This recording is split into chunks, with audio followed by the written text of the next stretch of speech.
আজ মাছে ভাতে বাঙালি হব না, আজ ভর্তা ভাতে বাঙালি হয়ে যাব। হ্যাঁ গাইস, ঠিকই শুনেছেন, আমি যেটা বলেছি, আজ ভর্তা আইটেম হবে। আসসালামু আলাইকুম এভরিওয়ান, কেমন আছেন সবাই? নিশ্চয়ই সবাই ভালো আছেন।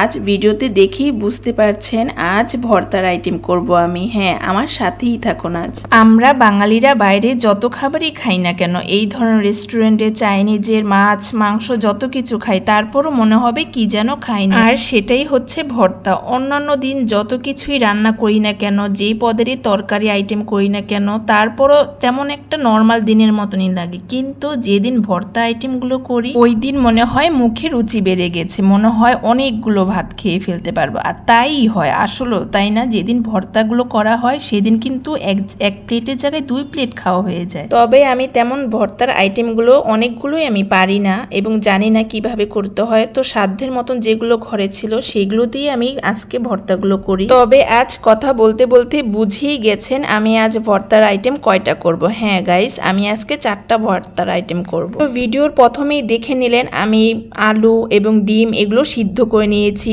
তারপর যতটুকু পেঁয়াজ প্রয়োজন, রসুন প্রয়োজন সেগুলো কেটে নিয়েছিলাম। আর এখন এখানে আমি অর্ধেক পেঁয়াজ আর কিছু মরিচ নিয়েছি। এগুলো দিয়ে আমি শুটকি ভর্তা আর হলো চাপা শুটকি ভর্তা, এটা আর হলো চাপা শুটকিগুলো আমি সুন্দর করে ধুয়ে পরিষ্কার করে হালকা তেলে ভাজা দিয়ে নিয়েছি। চাপা শুটকি ভর্তাটা হয়ে গেলে এখানে আমি কালো জিরো ভর্তাটা করে ফেলবো। তো একটু আগে যে পেঁয়াজগুলো ভাজতে দেখেছেন সেটা দিয়েই মূলত আমি 2 ভাগে ভাগ করেছি পেঁয়াজগুলো। একটা দিয়ে আমি করলাম শুটকি আর বাকি অর্ধেক পেঁয়াজ দিয়ে আমি কালো জিরা ভর্তাটা করে ফেলেছি। এইদিকে আবার আমার আম্মু বিস্কুট খেতে খুবই পছন্দ করে, তাই ওর বাবা গতকালকে রাতে এনে দিয়েছিল, তাই আমি এগুলো সুন্দর করে গুছিয়ে রেখেছিলাম ওর জন্য। এখানে আমি পেঁয়াজ ভেজে রেখেছিলাম, পেঁয়াজ আর মরিচ ভালো করে লাল লাল করে ভেজে রেখেছিলাম, মানে আলু ভর্তা করার জন্য আর ডিম ভর্তা করার জন্য। এখানের প্রত্যেকটা ভর্তাই আমার খুব পছন্দ। তবে আরো কিছু ভর্তা পছন্দ, সেগুলো হচ্ছে সরিষা ভর্তা, বেগুন ভর্তা, বাদাম ভর্তা, কিন্তু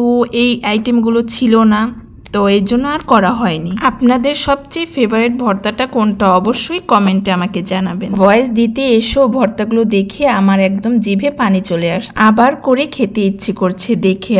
আমার ঘরের শুকনা খাবার মানেই ডাল করতেই হবে, তো আবার ডালও রান্না করেছি আমি এখানে ডালটা ভুনা করেছি, তাই এখানে আমি পেঁয়াজ হলুদ লবণ এগুলো দিয়ে ভালো করে কষিয়ে অল্প করে পানি দিয়ে এটা আমি সুন্দর করে ঘন করে ডালটা রান্না করে নিব। আলু ভর্তার সাথে কিন্তু ডালটা বেশ ভালো জমে আর খেতেও খুবই মজা লাগে, তাই না গাইস? আজকে কিন্তু আমি এখানেই ভিডিওটা শেষ করিনি। আজ আমি খাওয়া অবধি পর্যন্ত আপনাদের সাথে তুলে ধরেছি, কারণ ভর্তা আইটেমগুলো আমার বেশ পছন্দের এবং প্রিয়। ভিডিওটি ভালো লাগলে অবশ্যই লাইক কমেন্ট এন্ড শেয়ার দিয়ে পাশে থাকবেন। আল্লাহ হাফেজ।